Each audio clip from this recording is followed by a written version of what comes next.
everybody, my name's Cody Dedon and I'm the host of this tutorial series. I competed in NCFCA for 5 years, and in 2014 I was blessed to win the first ever NCFCA short film contest. I've been gaining hands-on experience working in the film industry, working with people like the producers of God's Not Dead to actors like Chris Pratt and Denzel Washington, and now I own my own film production company called Flashbang Productions, and we offer a wide range of video production services. If you're interested in taking advantage of those, you can hit us up at the email address that's on the screen right now. And in the meantime, I hope that you enjoy this tutorial series and learn a little bit about filmmaking.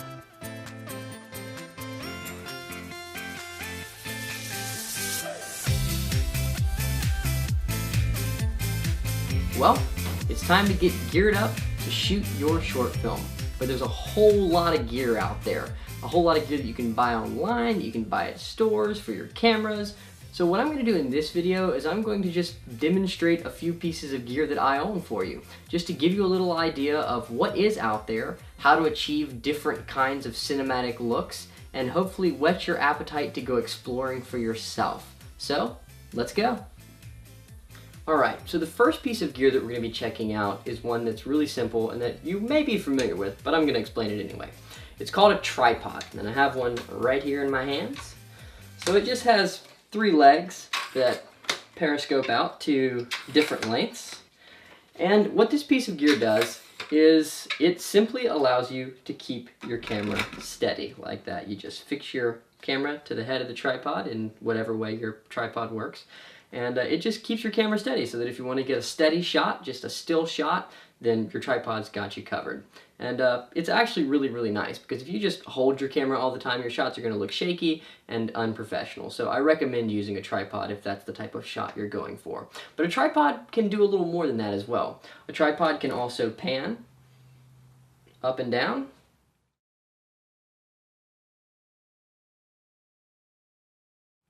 And side to side, so you can get some nice movement in there. Now, if you're trying to figure out what kind of tripod to buy or which tripod in your household to use, I would suggest looking into a type of tripod called a fluid head tripod. Now, fluid head is not a brand name, it's just a type of tripod. They're much smoother than other tripods, and they just work a lot better, and they're a lot better made.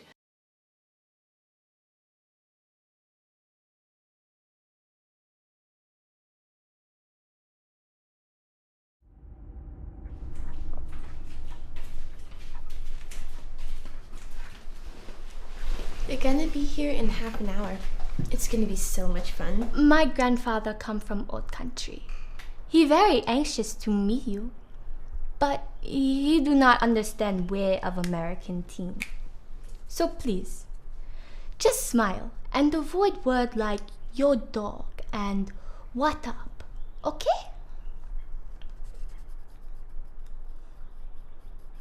The next thing we're going to look at is a really cool piece of equipment called a jib crane. Now, you may have noticed that my tripod, which I was showing you earlier, grew a few extra appendages. Well, what this little baby is called it's called a pocket jib crane. And it's basically a smaller version of a very large piece of equipment just called a jib crane. So as you can see, we have a little camera here fixed to one end and some weights at the other end so that it's balanced. And basically what this piece of equipment allows you to do is it allows you to get all sorts of cool movement in your shot that's really, really smooth that you wouldn't really be able to get otherwise. So for instance, you could do shots where you just go up and down like that, or you can also just go side to side, or a combination of both.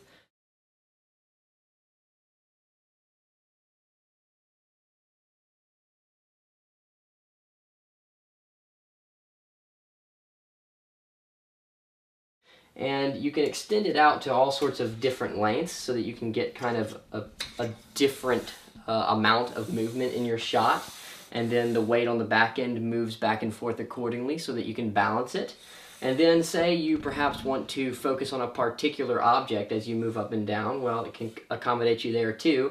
Because if, for instance, you want to look at something on this rail, you can just kind of get it to where you can see that object on your screen and lock it in place, and then as you go up and down, you can see the camera kind of stays facing the same way. Next, I'm going to show you a piece of equipment called a shoulder rig.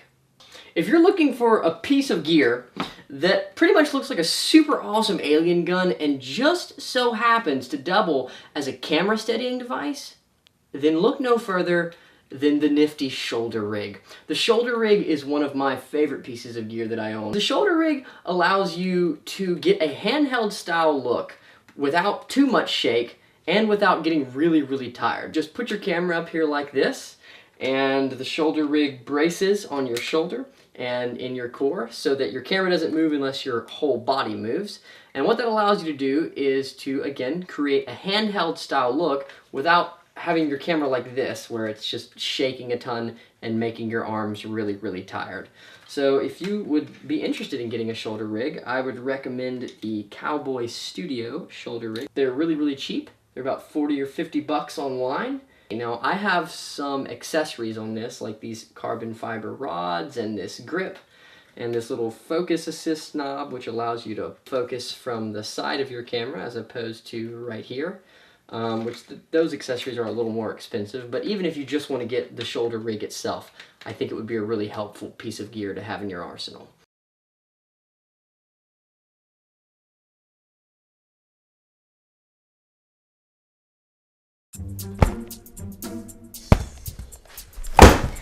Look, Charlie, I went to go solo on this, but Miss Bradford paired me up with you. So you better up your game, because I want to win this year. All right, I think I can do that. I'm a perfectionist. I pay attention to the details, and I don't like to waste time on a lot of fluff.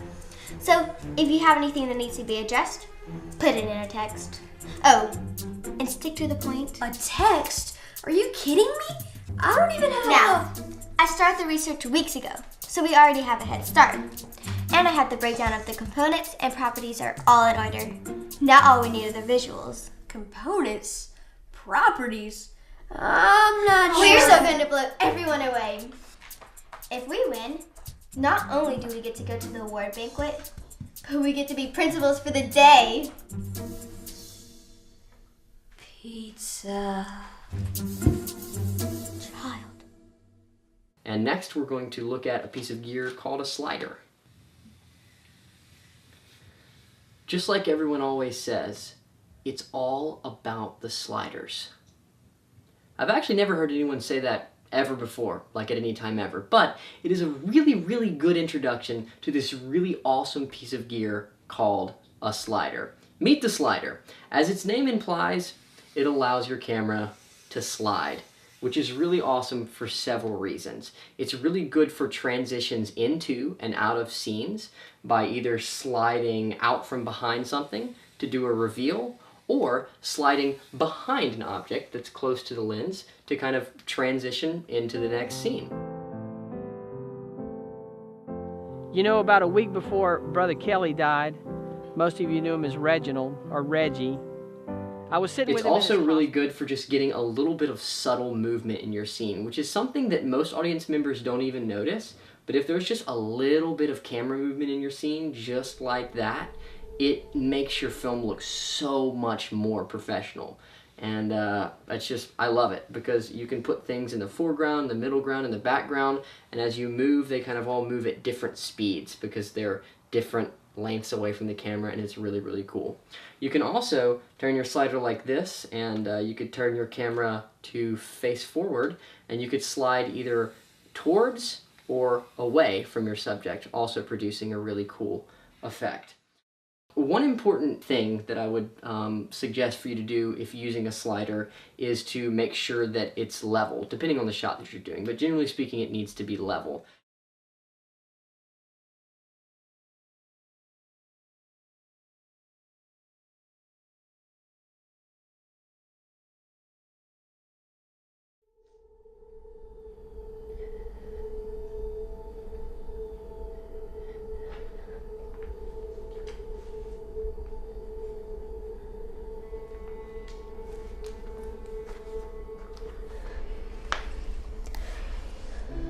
You can't keep it bottled up like that. You need to let it out sometime.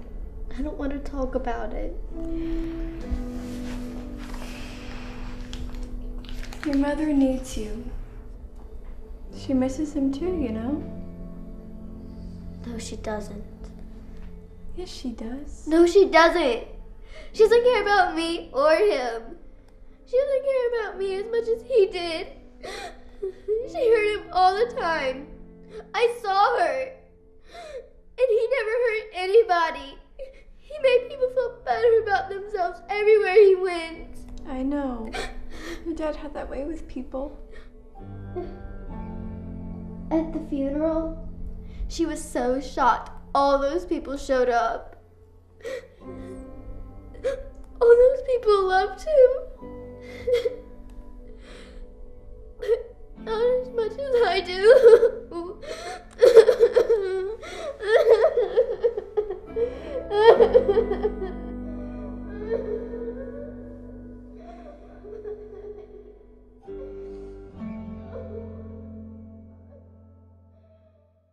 Well, that's pretty much it for all the gear that I'm going to show you all today. There's a lot more gear we could talk about, but I'm not going to do that today. Basically what I just wanted to do was just kind of inform you of some of the types of gear that's out there, just to kind of whet your appetite to go explore and see what else is out there, and maybe even get you interested in a couple of pieces of gear that I've showed you today.